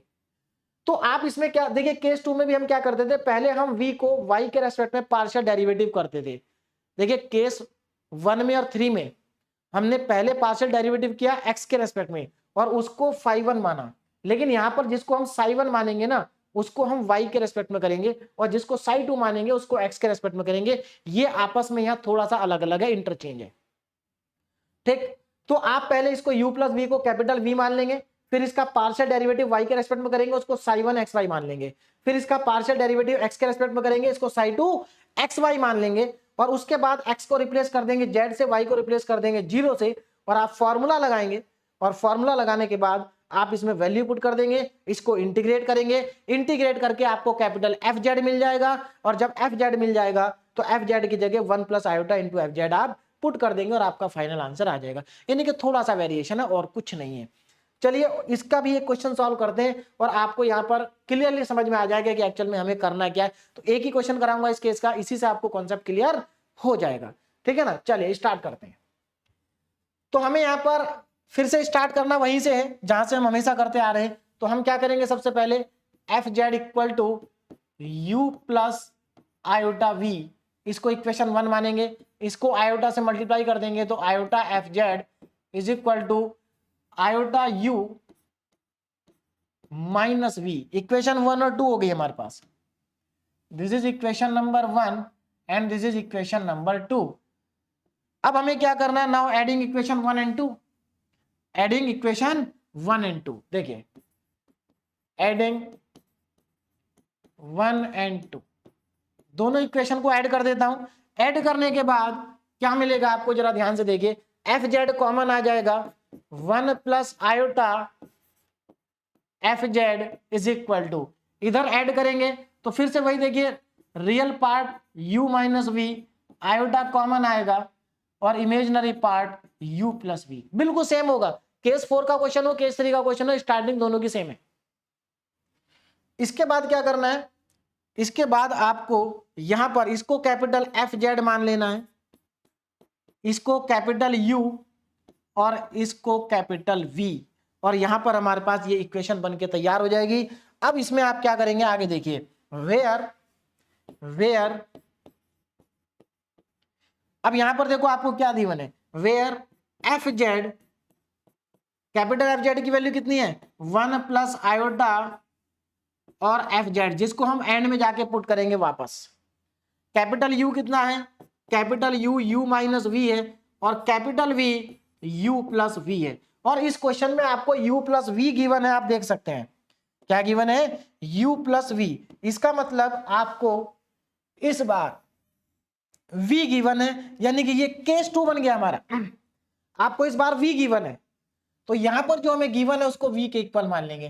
क्यों, क्योंकि v जो है वो u प्लस वी के बराबर होता है, और u प्लस वी हमें गिवन है x upon x square plus y square, ये हमें गिवन, ठीक है ना। चलिए, और इसमें भी कंडीशन गिवन है बाद में, जैसे हमें क्वेश्चन नंबर 2 में कंडीशन गिवन थी, है ना, इसमें भी कंडीशन गिवन थी। 1 में तो कंडीशन गिवन नहीं थी, हाँ 1 में कंडीशन नहीं थी, इसमें भी दी जा सकती है, इसमें लेकिन नहीं थी। तो कंडीशन अगर गिवन होगी तो कंडीशन का ध्यान रखेंगे, कंडीशन को अप्लाई जरूर करना है। चलिए स्टार्ट करते हैं इसके आगे। अब देखिए, तो इसका मतलब हमें क्या पता है, हमें पता है v is equal to x upon x square plus y square. और अब मुझे क्या करना है, इस इक्वेशन को v को एक बार x के रेस्पेक्ट में और एक बार y के रेस्पेक्ट में इसका पार्शियल डेरिवेटिव करना है। तो मैं एक काम कर लेता हूं, इसको इक्वेशन 3 मान लेता हूं, इसका एक बार पार्शियल डेरिवेटिव y के रेस्पेक्ट में, एक बार x के रेस्पेक्ट में। अब क्योंकि ये केस 4 है जो कि केस 2 के जैसा होता है, तो इसमें पहले y के रेस्पेक्ट में पार्शियल डेरिवेटिव करेंगे। तो चलिए यहां से मुझे मिल जाएगा del v upon del y is equal to, y के रेस्पेक्ट में करने जा रहा हूं, जरा ध्यान देना। अब अगर आप y के रेस्पेक्ट में कर रहे हैं तो यहां पर अगर आप ध्यान से देखें, ऊपर x का फंक्शन है जो कि कांस्टेंट है। तो आप इसको दो तरीके से कर सकते हैं, आप इसमें क्वेश्चन रूल भी लगा सकते हैं, या फिर 1 अपॉन एक्स का डेरिवेटिव आपको मालूम है कितना होता है, माइनस का 1 अपॉन एक्स स्क्वायर, जो नीचे लिखा हुआ एक्स का काम कर रहा है। तो आप ये फॉर्मूला भी लगा सकते हैं। तो चलिए मैं इसी को लगा देता हूं, एक्स तो कांस्टेंट ऐसे ही रहेगा, और बाकी जो बचा उसमें ये फॉर्मूला लग जाएगा, that is minus 1 upon x square, x का काम कर रहा है यहाँ पर x square plus y square, तो इसका हो जाएगा होल स्क्वायर। लेकिन अभी बात पूरी नहीं हुई है, क्यों, क्योंकि अब ये चेन रूल भी तो लगाएंगे भाई, ये x square plus y square का भी तो डेरिवेटिव लिखेंगे मल्टीप्लाई में। तो y के रेस्पेक्ट में कर रहा है, एक्स स्क्वायर का 0 और वाई स्क्वायर का 2y, तो यहां पर आ जाएगा 2y। तो इसका मतलब हमारे पास del v upon del Y की वैल्यू देखिए कितनी आ जाएगी, इसको पूरे को मल्टीप्लाई कर दें तो माइनस 2xy अपॉन में, चलिए नीचे लिख देता हूं। तो अब पहली बात तो del v upon del y को मैं लिखूंगा साई 1 x कॉमा वाई, और इसकी वैल्यू आ गई माइनस 2xy अपॉन में x square plus y square.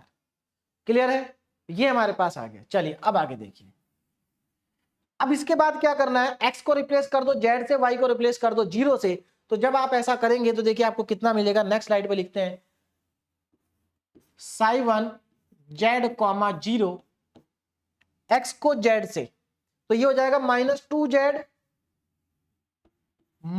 2z, और उसके बाद y लिखा है, y की वैल्यू 0 रखेंगे तो 0 ही आ जाएगा, कुछ भी नीचे आता रहे, है ना। नीचे देखो x की जगह z स्क्वायर प्लस 0 स्क्वायर, यानी कि नीचे आ जाएगा z स्क्वायर प्लस 0।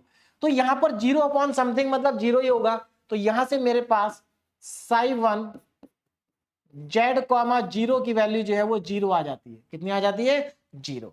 तो एक पार्ट तो इस क्वेश्चन का आ गया हमारा, साई 1 z कॉमा 0 की वैल्यू 0 आ रही है। अब आगे चलते हैं। तो यहां तक मेरे ख्याल से सभी को, आप लोगों को समझ में आ गया होगा कि किस तरह से हमने वैल्यू को फाइंड आउट किया है। अब आगे देखें, अब क्या करना है, इस इक्वेशन 3 को अगेन डिफरेंशिएट करना है, पार्शियल डेरिवेटिव करना है इसका, और इस बार करेंगे x के रेस्पेक्ट में, क्योंकि अभी हमने किया था y के रेस्पेक्ट में। किसके रेस्पेक्ट में किया था, y के। अब करना एक्स के रेस्पेक्ट में, तो अगर एक्स के रेस्पेक्ट में करेंगे तो आपको क्वेश्चन रूल लगाना पड़ेगा, क्योंकि एक्स का फंक्शन ऊपर भी है और नीचे भी है। तो देखते हैं del v upon del x, del v upon del x. देखो डिनोमिनेटर एज इट इज, तो पहले डिनोमिनेटर को लिख दूं मैं x square plus y square, और इनटू में न्यूमरेटर का पार्शियल डेरिवेटिव, एक्स का पार्शियल डेरिवेटिव, क्योंकि एक्स के रेस्पेक्ट में कर रहे हैं तो 1 होगा, तो यहां पर आ जाएगा 1 माइनस, अब numerator as it is, numerator कितना था, एक्स था, उसको ऐसे ही लिख दिया, और मल्टीप्लाई में डिनोमिनेटर का डिफरेंशिएशन, डिनोमिनेटर कितना है एक्स स्क्वायर का हो जाएगा 2x और वाई स्क्वायर का हो जाएगा 0, यानी कि 2x आ जाएगा, ठीक। अपॉन में डिनोमिनेटर का होल स्क्वायर, डिनोमिनेटर में x square plus y square लिखा है तो इसका होल स्क्वायर आ जाएगा। अब यहां पर मैं del v upon del x की जगह पुट करूंगा psi two x comma y, और ये हमारा आ जाएगा x square plus y square minus का 2x स्क्वायर अपॉन में x square plus y square का होल स्क्वायर। अब आगे जरा ध्यान से देखिए, यहां पर अब ये कितना बचेगा, psi two x comma Y is equal to, देखिए यहां पर हमारे पास आ जाएगा इक्वल टू में वाई स्क्वायर और माइनस में एक्स स्क्वायर अपॉन में x square plus y square का होल स्क्वायर। अब आगे चलते हैं, देखो अब मैं क्या करूंगा, यहां पर x को रिप्लेस कर देंगे z से, y को रिप्लेस कर देंगे 0 से, तो यहां पर हमारे पास साई टू की वैल्यू, देखिए यहां से हमारे पास जो साई टू की वैल्यू है वो कितनी आ जाएगी, जरा देखें ध्यान से, z कॉमा 0, x की जगह z रखने जा रहा हूं, y की जगह 0, तो यहां पर y की जगह 0 रखेंगे तो 0 आ जाएगा, माइनस z स्क्वायर अपॉन, देखो यहां पर देखो जरा, x की जगह z तो ये z का स्क्वायर प्लस y की जगह 0 तो 0 आ जाएगा और इसका होल स्क्वायर। कितना बचा है, ऊपर माइनस z का स्क्वायर और नीचे z की पावर हो जाएगी 4, तो यहां से ऊपर से z स्क्वायर खत्म और यहां पर पावर बचेगी 2, तो यानी कि मेरे पास आ गया psi two z comma 0 is equal to minus का 1 अपॉन z स्क्वायर। तो ये भी मेरे ख्याल से आप सभी लोगों को आसानी से समझ में आ गया होगा, है ना, ये हमारे पास आ गया। अब हम लगाएंगे formula. Now by Milne Thomson method, by Milne Thomson method, अब यहां पर मिलने-थॉम्पसन मेथड का जो फॉर्मूला होता है एफ को निकालने का, उस फॉर्मूले को मैं अप्लाई करने जा रहा हूं। देखिए फॉर्मूला क्या है, capital F Z is equal to integral,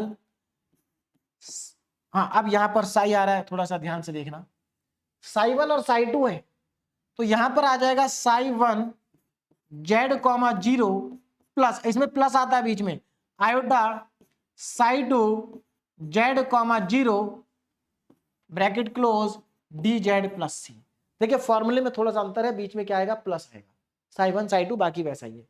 चलिए अब यहां पर मैं वैल्यू को पुट करने जा रहा हूं, देखिए वैल्यूज पुट करने के बाद क्या मिलेगा, F Z equal to integration psi 1 Z comma 0 की वैल्यू कितनी है, 0 है, तो पहला पार्ट 0 है, प्लस आयोटा इसकी वैल्यू कितनी है, माइनस का 1 अपॉन जेड स्क्वायर, तो माइनस का 1 अपॉन जेड स्क्वायर, और यहां पर डी जेड एंड प्लस का सी, प्लस का सी, ये हमारे पास आ गया। अब इसको मैं नेक्स्ट स्लाइड पे लिखता हूं, ध्यान से देखें जरा, तो ये आ जाएगा capital F Z equal to, capital F Z equal to कितना बनेगा, देखिए यहां पर आयोटा कांस्टेंट बाहर आ जाएगा, मैं माइनस आयोटा को बाहर ले लेता हूं, तो माइनस आयोटा तो बाहर आ गया, integration of D Z upon Z square plus C, यही बचेगा हमारे पास। देखो माइनस आयोटा बाहर चला गया तो 1 अपॉन जेड स्क्वायर मतलब d Z upon Z square, ये बचेगा। इसका इंटीग्रेशन करते हैं, F Z is equal to minus iota, और 1 अपॉन जेड स्क्वायर का इंटीग्रेशन आप सब लोग अच्छे से जानते हैं कि 1 अपॉन जेड स्क्वायर का इंटीग्रेशन कितना होगा।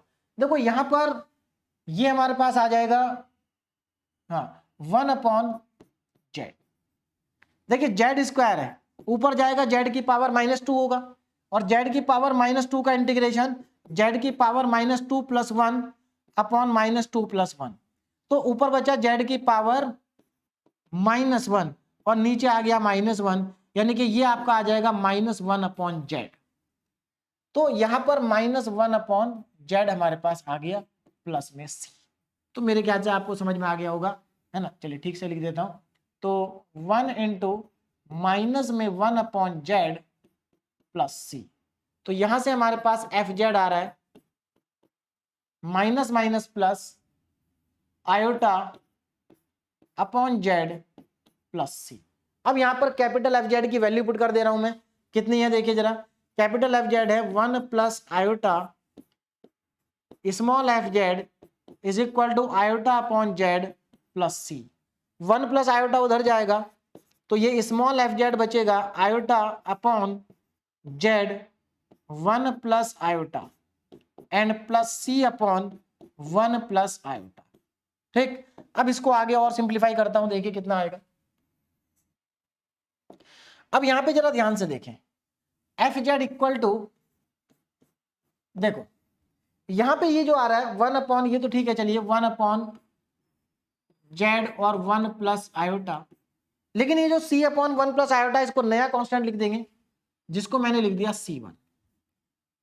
ठीक, अब हम चलते हैं, हमें इसमें कंडीशन गिवन थी। देखिए अगर कंडीशन गिवन नहीं होती तो हमारे पास यही इस क्वेश्चन का फाइनल आंसर होता, लेकिन क्योंकि कंडीशन गिवन है तो हमें कंडीशन को भी यहां पर कंडीशन की हेल्प से हमें C1 निकालना पड़ेगा। तो चलिए कंडीशन की हेल्प से C1 निकाल लेते हैं। कंडीशन क्या है जरा देख लेते हैं एक बार। कंडीशन है F1 इक्वल टू 1, यानी कि जेड की जगह 1 रखना है, जेड की जगह पर 1 रखना है। तो F1 is equal to 1 upon z की जगह पर 1 रखेंगे तो 1 प्लस आयोटा बचेगा और यहां पर ये C1, और F1 1 है तो 1 is equal to 1 upon 1 plus iota plus C1। यहां से C1 की वैल्यू निकाल लेता हूं। देखिए C1 कितना आ जाएगा 1 माइनस 1 अपॉन 1 प्लस आयोटा। इसको सिंप्लीफाई करेंगे तो एलसीएम आएगा 1 प्लस आयोटा, तो 1 प्लस आयोटा -1, और यहां माइनस से 1 से 1 खत्म हो गया, ये बचा आयोटा अपॉन 1 प्लस आयोटा। ये हमारी किसकी वैल्यू आ गई, C1 की वैल्यू आ गई। इस C1 की वैल्यू को उठा करके देखिए C1 की वैल्यू, यानी कि मुझे यहां से C1 की वैल्यू मिल गई। C1 कितना है आयोटा अपॉन 1 प्लस आयोटा। इसको उठा के यहां पर रख देते हैं, जिसको मैं इक्वेशन नंबर मान लेता हूं 4। चलिए यहां पर पुट कर देते हैं C1 की वैल्यू। तो अब देखो जरा एफ जेड कितना आ जाएगा। Now F Z equal to 1 upon z 1 plus iota plus iota upon 1 plus iota. अब यहां से देखो 1 अपॉन 1 प्लस आयोटा क्या आ रहा है, कॉमन आ रहा है, तो जो कॉमन आएगा उसको कॉमन ले लेंगे और बचे हुए पार्ट को लिख देंगे। F Z equal to 1 upon 1 plus iota हमारे पास कॉमन आ गया। यहां कितना बचा 1 बचा, 1 अपॉन, एक मिनट, हमारे पास यहां पर एफ जेड, अच्छा यहां पर हमारे पास आयोटा था, iota upon Z upon 1 plus iota. हाँ ये 1 नहीं है, ये आयोटा है, ये भी आयोटा है ना। तो यहां पर ये भी हमारे पास आयोटा है। ठीक, ये आयोटा की वैल्यू। तो यहां से अगर ये आयोटा है तो C1 निकालेंगे तो 1 माइनस ये आयोटा होगा, तो अगर ये आयोटा होगा तो फिर यहां पे थोड़ा सा सही हो जाएगा। देखो हाँ C1 equal to 1 minus 1 upon iota, तो एलसीएम लेंगे 1 प्लस आयोटा, तो 1 प्लस आयोटा माइनस आयोटा ये कैंसिल, तो 1 अपॉन 1 प्लस आयोटा। ये C1 की वैल्यू है। C1 की वैल्यू कितनी आ गई, C1 वैल्यू की ध्यान से देखें, C1 की वैल्यू आ गई 1 अपॉन, चलिए मैं इसको दोबारा से लिख देता हूं, यहां से जरा ध्यान से देखें। देखो ये C1 है 1 अपॉन 1 प्लस आयोटा, इसको पुट कर देते हैं इक्वेशन नंबर 4 में नाउ, है ना। देखिए put in 4, put C1 in equation 4। अब जरा ध्यान से देखें, देखिए तो हमारे पास FZ is equal to iota upon Z1 plus iota, और C1 की वैल्यू आ गई 1 अपॉन 1 प्लस आयोटा। आपको क्या करना है, 1 नीचे से 1 प्लस आयोटा को कॉमन ले लेना, तो हमारे पास फाइनली बचेगा FZ equal to 1 upon 1 plus iota आ गया कॉमन, और यहां बचेगा आयोटा अपॉन Z, और यहां बचेगा 1, और यही इस क्वेश्चन का फाइनल आंसर हमारे पास आ गया। ये इसका आंसर होगा। तो मेरे ख्याल से आपको अब समझ में आ गया होगा, है ना, कि कैसे हमें आंसर को लाना है। तो ये इस क्वेश्चन का क्या है, फाइनल आंसर है। अब इसके बाद यहाँ पर डीपीपी के 3 क्वेश्चन मैंने आपको दिए हैं, है ना। देखो यहाँ पर इसमें क्या गिवन है आपको, एक minute, u minus v given है, तो केस 3 का क्वेश्चन है। इसमें भी u माइनस वी गिवन है, केस 3 का क्वेश्चन है, और इसमें u प्लस वी गिवन है, केस 4 का क्वेश्चन है। तो 2 केस 3 के और 2 केस 4 के, तो 3 क्वेश्चन मैंने आपको करा दिए, 2 केस 3 के और एक केस 4 का। तो अब आप इसको यहां से आप आसानी से अब कर सकते हैं। देखिए जब आप इसको, ये क्वेश्चन तो बहुत आसान है ना। इस क्वेश्चन में यहां e की पावर माइनस वाई आ रही है, तो फॉर्मूला लगा देंगे आप, जो मैंने बताया आपको, लिखवाया था अभी, e की पावर y का फॉर्मूला वही लगाएंगे, बस वहां y की जगह माइनस वाई आएगा। और बिल्कुल उसी के जैसा क्वेश्चन है जैसा मैंने कराया आज।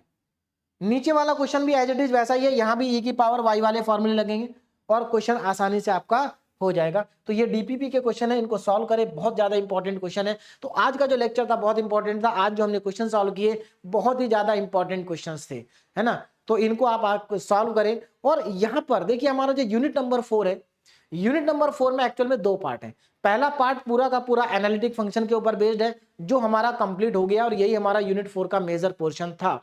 अब इसके बाद हमारे पास एक पोर्शन और बच जाता है, जिसको हम बोलते हैं कॉन्फॉर्मल मैपिंग, है ना। उसको हम नेक्स्ट लेक्चर से स्टार्ट करेंगे। तो इस यूनिट में 3 से 4 लेक्चर और आएंगे, और ये यूनिट हमारी कंप्लीट हो जाएगी। तो 3 से 4 दिन में या 3 दिन में ये यूनिट हमारी कंप्लीट हो जाएगी। उसके बाद हम स्टार्ट करेंगे यूनिट नंबर 5, जिसमें बहुत ज्यादा समय नहीं लगेगा, छोटी यूनिट है ना। तो वो हम जल्दी ही कंप्लीट कर लेंगे। तो अभी आप इनको प्रैक्टिस करें। और जो हमारे डीपीपी हैं, देखिए यूनिट नंबर 4 की डीपीपी, कल तक आपको सभी डीपीपी का सॉल्यूशन आपको मिल जाएगा, लेकिन सॉल्यूशन से पहले आप सभी क्वेश्चंस को सॉल्व कर लें एक बार, उससे आपको क्या होगा, सब कुछ चीजें क्लियर हो जाएंगी। ठीक है, okay, thank you so much.